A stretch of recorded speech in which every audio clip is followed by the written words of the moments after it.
بسم الله الرحمن الرحيم ولقد يسرنا القرآن للذكر فهل من مدكر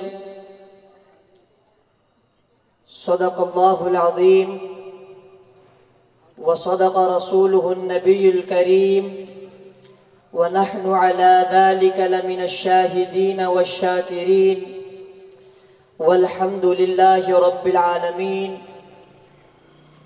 واجب الاحترام، قابل تکریم و تعظیم توحید و سنت کے پروانوں، اصحاب رسول کے دیوانوں، آج کا یہ پروگرام گزشتہ سال کی طرح اس سال بھی عظمت قرآن بسلسلہ دستار فضیلت کے عنوان سے معنون ہے.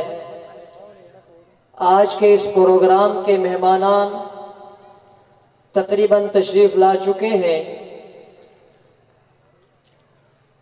مدرسہ اشاعت القرآن الحمدللہ وفاق المدارس العربیہ کے زیر انتظام ہے، اور مدرسہ اشاعت القرآن قریباً 20 سال کے لگ بھگ اللہ تعالیٰ کے اس پاک کتاب کی محنت میں مصروف مگن ہے، اور سینکڑوں طلباء کرام یہاں سے قرآن کریم کی سعادت حاصل کر کے اپنے اپنے علاقوں میں جا چکے ہیں. تو اس بار بھی مدرسہ اشاعت القرآن ملحق وفاق المدارس العربیہ پاکستان، اس مدرسہ سے 13 حفاظ کرام نے قرآن کریم کو اپنے سینے کے اندر محفوظ کیا، جن کے نام آپ اشتہار میں پڑھ چکے ہوں گے. تو انہی طلباء کرام کی حوصلہ افزائی کے لیے آج کا یہ خوبصورت پروگرام عظمت قرآن بسلسلہ دستار فضیلت کانفرنس منعقد ہو رہی ہے. تو ہماری خوش قسمتی ہے کہ ہمارے اسٹیج پر عالمی ایوارڈ یافتہ قاری قرآن حضرت اقدس قاری ابو بکر حیات صاحب تشریف لا چکے ہیں. دنیا کے لوگ کن کن چیزوں میں ایوارڈ لیتے ہیں، لیکن قاری قرآن حضرت والا قاری ابو بکر حیات صاحب نے اللہ تعالیٰ کے قرآن کی تلاوت کر کے ایوارڈ حاصل کیا. یہ ہمارے لیے بہت ہی خوش قسمتی ہے. میں اب عظمت قرآن کے باقاعدہ آغاز کے لیے حضرت والا سے ملتمس ہوں کہ وہ تشریف لائیں اور آج کے اس خوبصورت عنوان عظمت قرآن کی اس کانفرنس کا آغاز اللہ تبارک و تعالیٰ کی بابرکت کلام سے کریں. جب تک ہے یہ جہان قرآن رہے گا، جب تک ہے یہ جہان قرآن رہے گا، لا ریب ہے بے عیب ہے ذیشان رہے گا. ہر ہر حرف پر اجر اس کو پڑے گا جو، ہر ہر حرف پر اجر اس کو پڑے گا جو. قرآن کے قاری پر رب کا احسان رہے گا، اور الطاف جس کو نسبت قرآن مل گئی، الطاف جس کو نسبت قرآن مل گئی، بخشش کا اس کے ہاتھ سامان رہے گا. بلند آواز سے کہہ دیں سبحان اللہ. اول تاخر بلند آواز سے کہہ دیں سبحان اللہ. عظمت قرآن کے باقاعدہ آغاز کے لیے تشریف لاتے ہیں عالمی ایوارڈ یافتہ قاری قرآن حضرت اقدس قاری ابو بکر حیات صاحب. اعوذ باللہ من الشیطان الرجیم.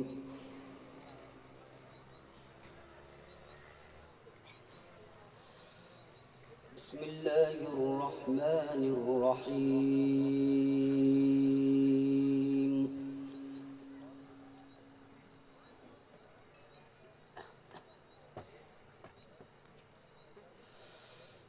وما خلقنا السماوات والأرض وما بينهما إلا بالحق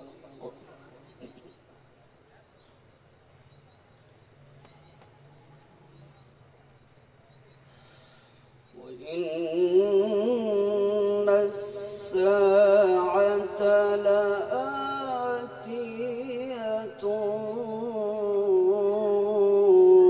فاصفح الصفح الجميل.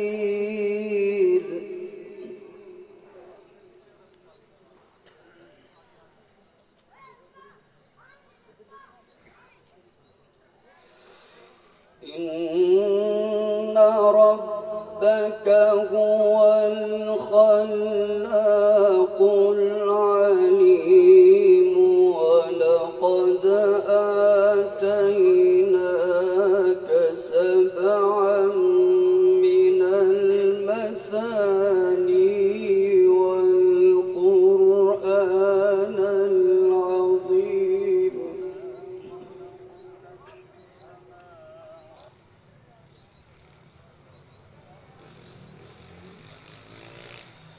ولقد آتيناك سبعا من المثاني والقرآن العظيم.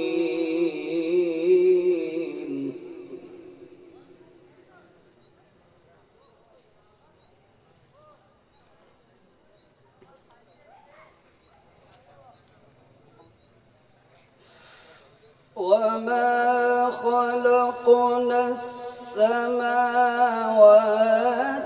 والأرض وما بينهما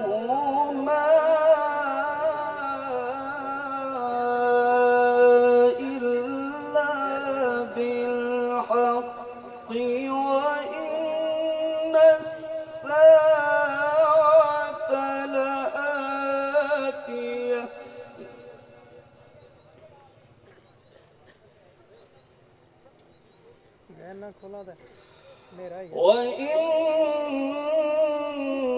وإن الساعة لآتية فاصفح الصفح الجميل.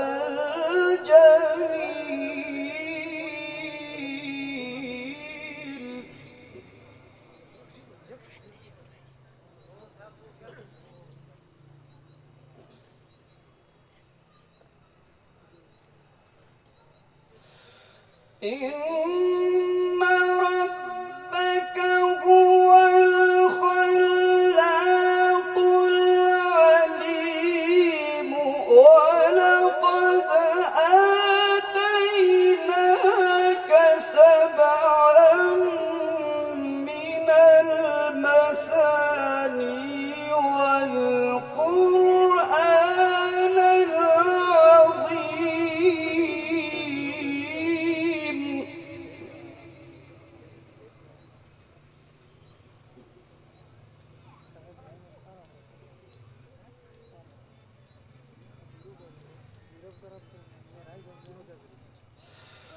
لا تمدن عينيك إلى ما متعنا به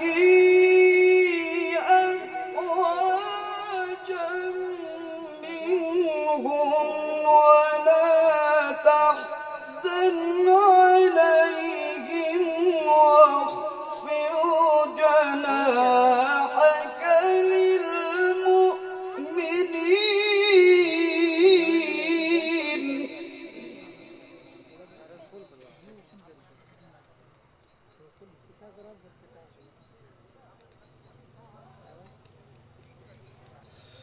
وقل إني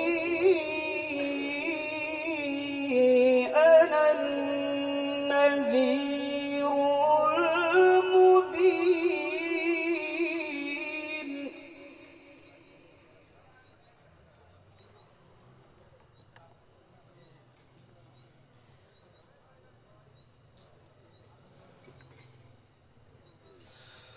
كما أنزلنا على المقتسمين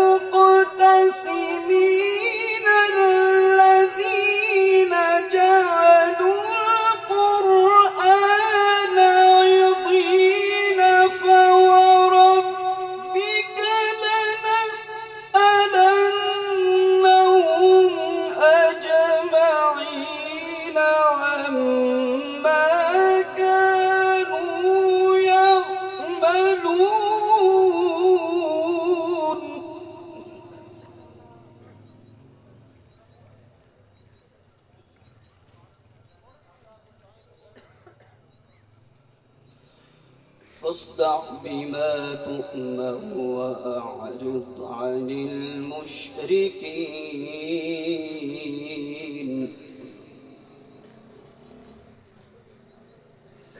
إنا كفيناك المستهزئين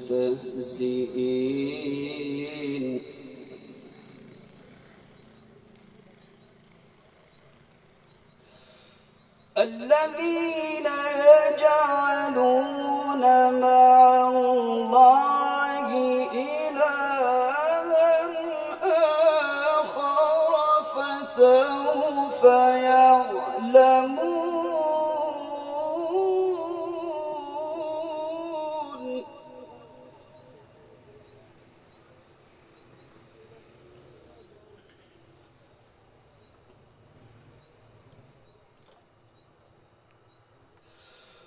ولقد نعلم أنك يضيق صدرك بما يقولون فسبح بحمد ربك وكن من الساجدين واعبد ربك حتى يأتيك اليقين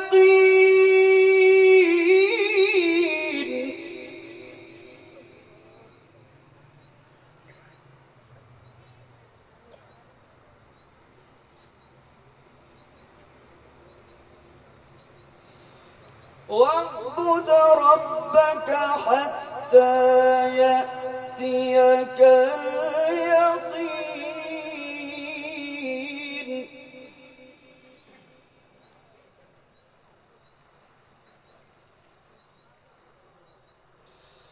بسم الله الرحمن الرحيم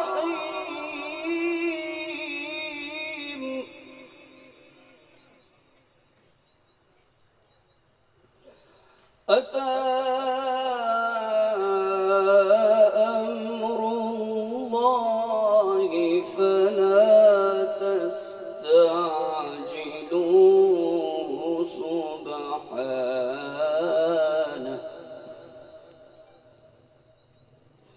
سبحانه وتعالى عما يشركون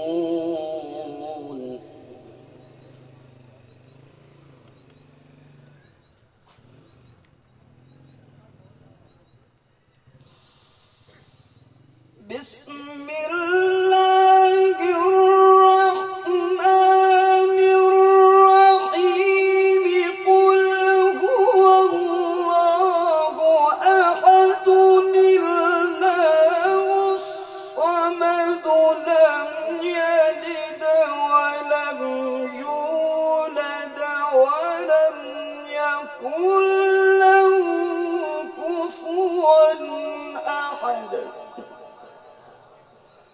لم يلد ولم يولد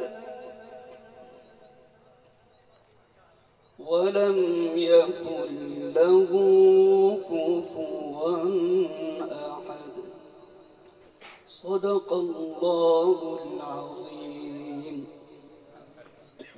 حیات صاحب جو اسلام آباد سے ہمارے پاس تشریف لائے تھے، اللہ تعالیٰ ان کی آواز میں اور عمر میں برکتیں نصیب فرمائے،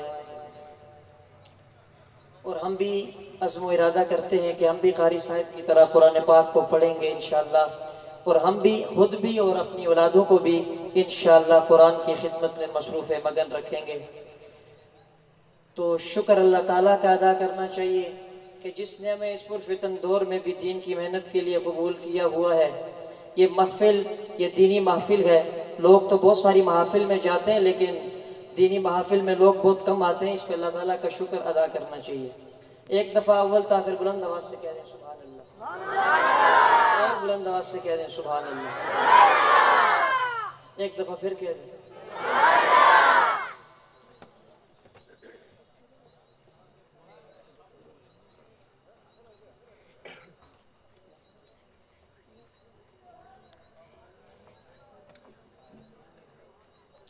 یہ تھے جناب قاری ابوبکر حیات صاحب، جنہوں نے بہت ہی خوبصورت آواز اور انداز کے ساتھ آپ کے سامنے اللہ پاک کی پاک کلام کو تلاوت فرمایا اور ہمارے دلوں کو منور فرمایا۔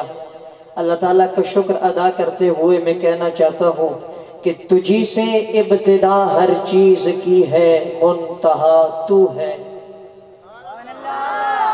تجھی سے ابتدا ہر چیز کی ہے، منتہا تو ہے۔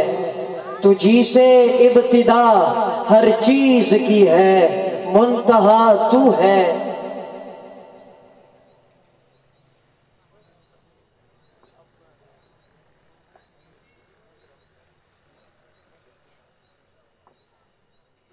تجھی سے ابتدا ہر چیز کی ہے، منتہا تو ہے۔ ازل سے ابد بے ابتدا بے انتہا تو ہے۔ ازل سے ابد بے ابتدا انتہا تو ہے۔ مولا تو ہی اول تو ہی آخر، مولا تو ہی اول تو ہی آخر، تو ہی ظاہر تو ہی باطن، تجھی کو حمد زیبا ہے۔ ہم سب کا خدا، ہم سب کا خدا تو ہے۔ مولا تو ہی اول تو ہی آخر، تو ہی ظاہر تو ہی باطن، تجھی کو حمد زیبا ہے۔ ہم سب کا خدا تو ہے، بقا تجھ کو، فنا مجھ کو، ثنا تیری، زباں میری، میں فانی بے بقا ہوں، ذات باقی لا فنا تو ہے۔ سبحان اللہ، بند آواز سے۔ تو ہی اول تو ہی آخر، تو ہی ظاہر تو ہی باطن، تجھی کو حمد زیبا ہے۔ ہم سب کا خدا تو ہے، بقا تجھ کو، فنا مجھ کو، ثنا تیری، زباں میری، میں فانی بے بقا ہوں، ذات باقی لا فنا تو ہے۔ تو واجب ہے، تیری تعریف ممکن سے ہے ناممکن، تو واجب ہے، تیری تعریف ممکن سے ہے ناممکن، ربا تو واجب ہے، تیری تعریف ممکن سے ہے ناممکن، تیری تعریف ممکن سے ہے ناممکن، تو ہی رب العلا ہے، تو ہی رب العلا ہے، عقل سے ماورا تو ہے۔ اور مولا مجھے حیرت ہے کس طرح تیرا انکار کرتے ہیں، اور ابا مجھے حیرت ہے کہ کس طرح تیرا انکار کرتے ہیں، جدھر دیکھوں جہاں دیکھوں وہی جلوہ نما تو ہے۔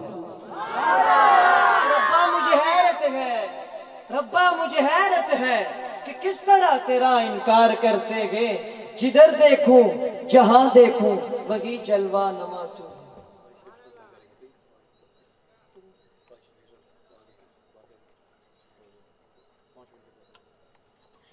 اور مولا دارین کی ہر حمد و ثنا تیرے لیے ہے، بلند آواز سے کہہ رہے ہیں سبحان اللہ۔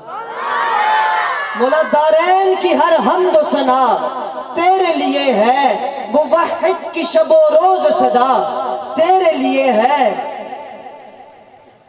ماشاءاللہ، یادگار اسلاف حضرت اقدس قاضی شفیق الرحمان صاحب حفظہ اللہ ورعاہ ہماری آج کی سالانہ کانفرنس میں تشریف لا چکے ہیں۔ ہم ان کو کانفرنس آمد پر خوش آمدید کہتے ہیں۔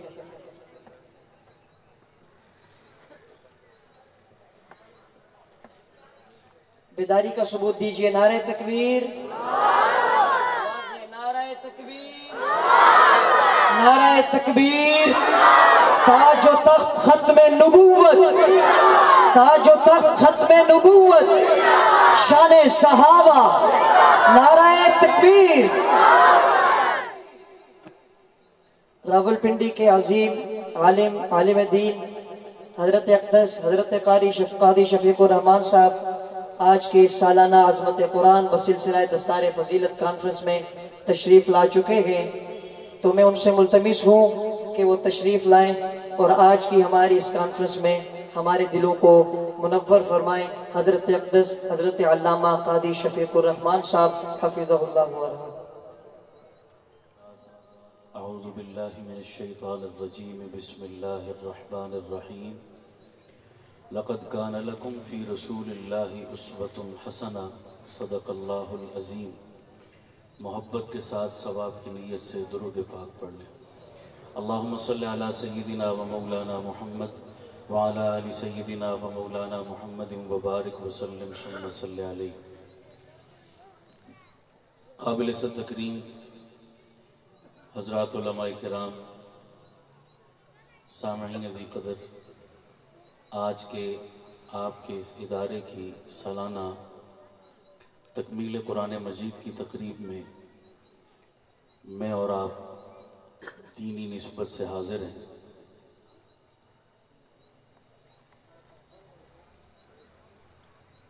دیگر مہمان بھی اس میں مدعو ہیں۔ میں اپنے کسی ضروری سفر اور مصروفیت میں تھا، لیکن میزبان حضرات کا بہت زیادہ اصرار اور پرخلوص دعوت کو رد نہ کر سکا۔ پروگرام میں حضرت قائی صاحب زیدہ مجدہو نے بھی تشریف لانا تھا، لیکن وفاق المدارس کی ایک اہم میٹنگ کی وجہ سے حضرت بھی تشریف نہ لا سکے۔ انہوں نے بھی حکماً مجھے پابند کر دیا، تو میں نے بہت مختصر سا وقت لے کے حاضر ہوا ہوں اور ان سے یہی درخواست کی کہ بھئی جو ہی میں پہنچوں مجھے موقع دیں، کیونکہ مجھے بھی آگے کسی اور مصروفیت میں جانا ہے۔ ایک عنوان پر ان حضرات نے مجھے کچھ باتیں عرض کرنے کا حکم دیا ہے، میں اسی کو سامنے رکھ کر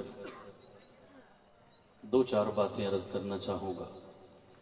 میری عادت اور مزاج ہے، میں اصولی گفتگو کیا کرتا ہوں۔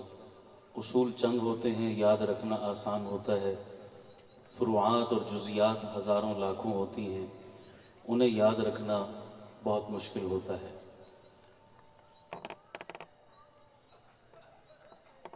میں نے 3 اصول آپ کے سامنے رکھنے ہیں، آخر میں آپ کو مدعا خود سمجھ آ جائے گا کہ میں سمجھانا کیا چاہتا ہوں۔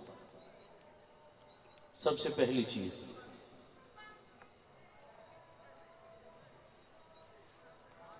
یہ سمجھنے کی ہے کہ صحابی کسے کہتے ہیں، صحابی کی ڈیفینیشن اور تعریف کیا ہے۔ علمی تعریف علماء کرتے ہیں، میں عام فہم سی تعریف کروں گا جو سب کی سمجھ میں آ جائے۔ یہ تعریف آپ نے سمجھ لی تو بڑے مسئلے، بڑی الجھنیں حل ہو جائیں گی۔ اس مجمع میں کئی نوجوان بھی دیکھ رہا ہوں میں، سوشل میڈیا کا دور ہے، ہر بندے کے ہاتھ میں موبائل پکڑا ہے اور فیس بک اور یوٹیوب کھول کے بیٹھا ہے۔ ویسے فتنوں کا دور تھا اور رہی صحیح کسر فیس بک اور یوٹیوب نے نکال دی۔ میرے پاس آئے دن فیس بک اور یوٹیوب کا ڈسا ہوا کوئی نہ کوئی کالج یونیورسٹی کا نوجوان آتا ہے اور آ کر کسی نہ کسی پروفیسر، ڈاکٹر اور نام نہاد اسلامی اسکالر کی گفتگو کا حوالہ دے کر کہتا ہے کہ جناب فلاں صحابی نے تو فلاں موقع پر یہ کام کیا تھا، فلاں نے فلاں موقع پر یہ کام کیا تھا، فلاں ایسا تھا اور فلاں ویسا تھا۔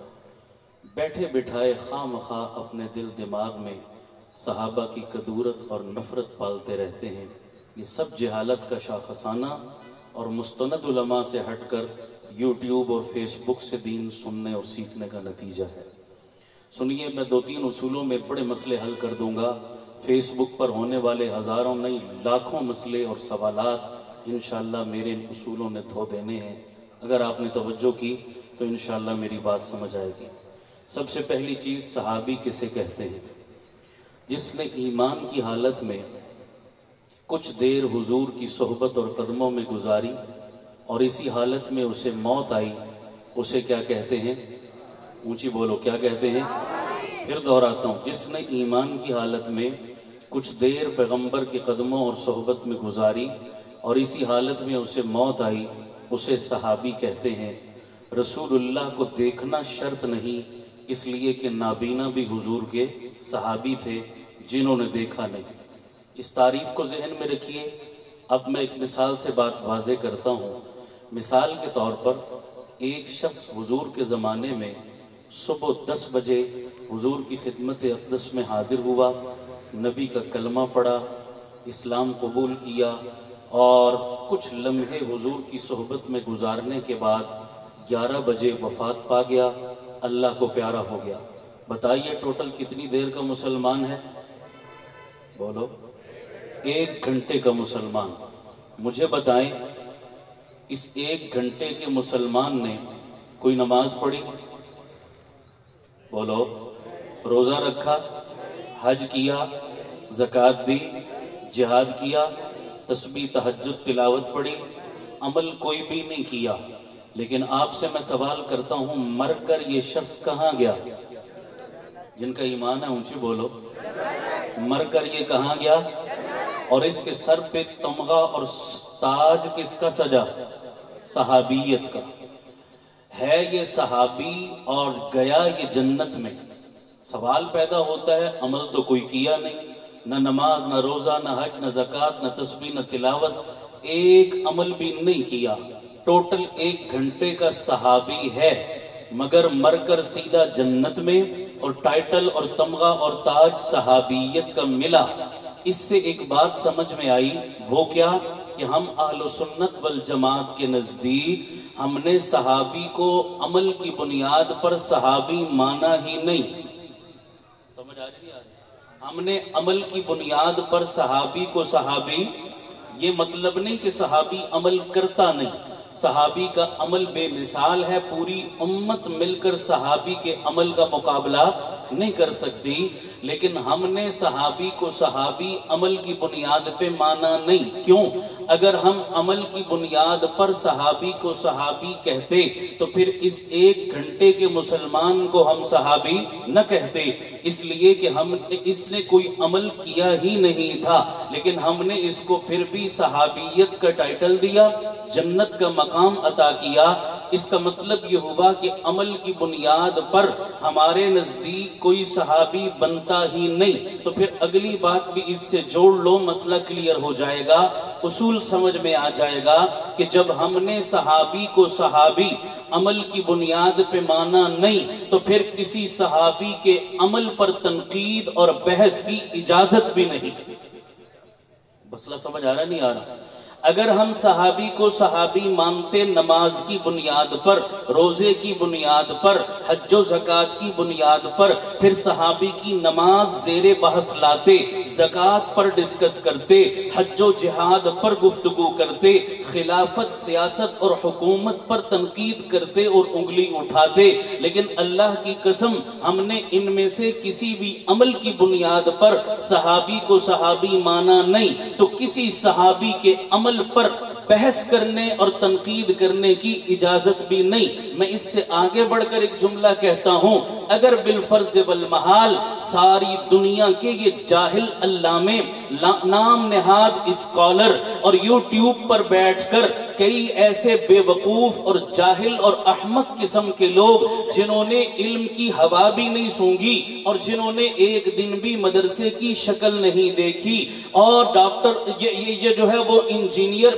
محمد علی مرزا جیسے جاہل قسم کے لوگ، اگر ان سے یوٹیوب اور فیس بک بھر بھی جائے، ساری دنیا اگر بالفرض والمحال صحابیت کے منصب پر اعتراض شروع کر بھی دے، تو خدا کی قسم اٹھا کے کہتا ہوں کہ ساری دنیا کی تنقید کے باوجود بھی صحابی سے صحابیت کا ٹائٹل بھی کوئی نہیں چھین سکتا، ان سے جنت کا مرتبہ اور مقام بھی کوئی نہیں چھین سکتا۔ لاکھ دنیا تنقید کرے وہ رہیں گے پھر بھی، بولو اونچی آواز سے، لاکھ دنیا اعتراض کرے وہ ہوں گے پھر بھی جنتی۔ کوئی مائی کلال ان سے یہ دونوں ٹائٹل چھین نہیں سکتا، اس لیے کہ ہم نے عمل کی بنیاد پر صحابی کو صحابی مانا ہی نہیں۔ بڑے مسئلے حل ہو گئے۔ کوئی بندہ آئندہ کسی درجے میں صحابی کے عمل پر اعتراض لے کر آئے کہ حضرت علی یہ تھے، حضرت امیر معاویہ یہ تھے، جنگ جمل میں یہ ہوا، جنگ صفین میں یہ ہوا، جنگ نہروان میں یہ ہوا، فلاں موقع پر یہ ہوا، فلاں نے خلافت کو ملوکیت میں بدل دیا، جناب عثمان غنی نے یہ سے وہ کر دیا، لاکھ کوئی بھونکتا رہے، آپ نے لاکھ اعتراض کا ایک جواب دینا ہے، بابا تو جو مرضی کہہ لے، ہے پھر بھی صحابی، ہے پھر بھی جنتی۔ مسئلہ ہی حل ہو گیا نہیں ہو گیا؟ اس لیے کہ ہم نے عمل کی بنیاد پر صحابی کو صحابی سارے بولو ایک اصول سمجھ میں آ گیا. دوسرا اس سے زیادہ کھول کے بیان کرتا ہوں, بات اور واضح ہو جائے. آپ سمجھدار لوگ ہیں, کئی آپ میں سے دکاندار اور تاجر بھی ہوں گے, نہیں تو دکانوں پر جاتے ضرور ہوں گے.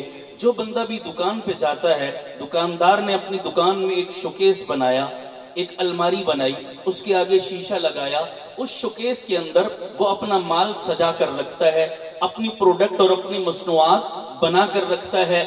اب مجھے بتائیں, تھوڑی سی بھی عقل رکھنے والا, تھوڑی سی بھی سمجھ رکھنے والا دکاندار اپنے شوکیس میں جو مال رکھتا ہے, بتاؤ اس کے پورے گودام اور دکان کا سب سے بہترین سچا اور ستھرا پیس ہوتا ہے نہیں ہوتا؟ بولو سارے بولو یار, ہوتا ہے نا؟ کیوں؟ پوری دکان اور گودام کا سب سے سچا پیس اس شوکیس میں کیوں رکھتا ہے؟ اس لیے کہ اس نے اس شوکیس میں جو مال رکھا, اس مال کو سیمپل کہتے ہیں, اس مال کو نمونہ کہتے ہیں. اب مجھے بتائیے, گاہک سب سے پہلے آتا ہے, آ کر دکاندار سے پوچھتا ہے جناب آپ کے پاس فلاں مال ہے؟ وہ کہتا ہے جی ہے. گاہک کہے گا جناب کوئی سیمپل دکھا دو, نمونہ دکھا دو. آپ شوکیس میں سے نمونہ نکال کر دکھائیں گے اس کو. اگر نمونہ پسند آ گیا تو وہ سارا مال کیا کر لے گا؟ خرید لے گا.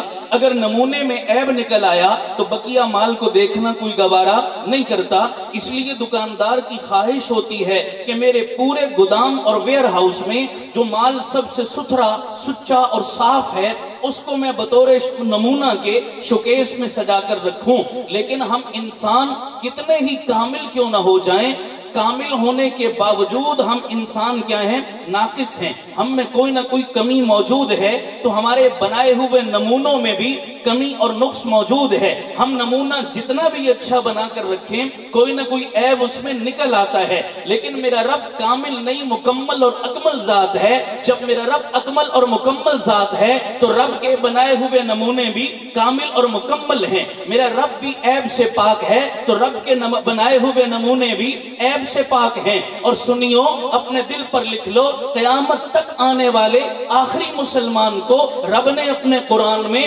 دو چیزیں بطور نمونہ کے دی ہیں. اور وہ دو چیزیں جو بطور نمونہ کے دی, ان میں سے ایک کو ذات مصطفیٰ کہتے ہیں اور دوسری کو جماعت مصطفیٰ کہتے ہیں. کتنی چیزیں نمونہ؟ ارے بولو کتنی نمونہ؟ دو چیزیں. ایک ذات مصطفیٰ نمونہ. دلیل کیا ہے؟ کہ اللہ قرآن میں کہتا ہے کہ میرے نبی کی زندگی میں لَقَدْ كَانَ لَكُمْ فِي رَسُولِ اللَّهِ أُسْوَةٌ حَسَنَةٌ, اے میرے نبی کے ماننے والوں بہترین نمونہ موجود ہے. جماعت مصطفیٰ نمونہ. دلیل, ان آمنوا بمثل ما آمنتم به فقد اهتدوا. لوگوں ایمان لانا ہے, ایسے ایمان لاؤ جیسے محمد کے صحابہ ایمان لائے. تو ذات مصطفیٰ بھی نمونہ بنی, جماعت مصطفیٰ بھی نمونہ بنی. اور جس نے دوسروں کے لیے نمونہ بننا ہو وہ بقیہ تمام مال میں سے عیبوں سے پاک ہوتا ہے. اس اصول سے پتا چلا ذات مصطفیٰ بھی عیب سے پاک ہے, جماعت مصطفیٰ بھی عیب سے پاک ہے. بات سمجھ آ رہی ہے نہیں؟ اور جو عیب سے پاک ہو وہ تنقید سے بھی کیا ہوتا ہے؟ بولو سارے. وہ انگلی اٹھانے سے بھی کیا ہوتا ہے؟ وہ الزام تراشی سے بھی کیا ہوتا ہے؟ پاک. تو ذات مصطفیٰ بھی عیب سے پاک, جماعت مصطفیٰ بھی عیب سے پاک. اب ایک سوال آپ کے ذہن میں آئے گا, نہیں آیا تو میں ڈالتا ہوں, پھر اس کا جواب بھی سن لیجئے تاکہ اہل سنت کا عقیدہ کلیئر ہو جائے کہ ہم سنی بیٹھے ہیں, ہمارا عقیدہ کیا ہے. سننا ذرا, ہمارا یہ بھی عقیدہ ہے کہ انبیاء کے علاوہ کوئی معصوم, نہ 5 معصوم ہیں نہ 12 معصوم. نبیوں کے بعد کوئی معصوم نہیں, انبیاء کی جماعت معصوم ہے, اس کے علاوہ کوئی معصوم نہیں. تو پھر سوال پیدا ہوگا کہ جناب ادھر سے آپ کہتے ہیں کہ نبی ہی معصوم ہیں, نبیوں کے علاوہ کوئی معصوم نہیں. ادھر سے آپ کہتے ہیں کہ جماعت مصطفیٰ بھی عیب سے پاک ہے. تو جماعت مصطفیٰ عیب سے پاک ہونے کا مطلب کہ صحابہ بھی عیبوں سے پاک تھے, تو وہ بھی کیا ہوئے؟ معصوم ہوئے. کہ معصوم عیبوں سے کیا ہوتا ہے؟ پاک ہوتا ہے. ادھر سے کہا نبیوں کے علاوہ معصوم کوئی نہیں, ادھر سے کہا صحابہ کی جماعت بھی معصوم اور عیبوں سے پاک ہے. آپ کی دونوں باتوں میں ٹکراؤ اور تضاد ہے. میں نے کہا نا بابا, دونوں باتیں اپنی جگہ ٹھیک ہیں. کہنے لگے کس طرح؟ میں نے کہا 2 لفظ ہم بولتے ہیں, سنتے بھی ہیں, کبھی غور نہیں کیا. کہنے لگے کیا؟ میں نے کہا ایک لفظ معصوم ہے, ایک لفظ محفوظ ہے, دونوں میں فرق کیا ہے؟ معصوم اسے کہتے ہیں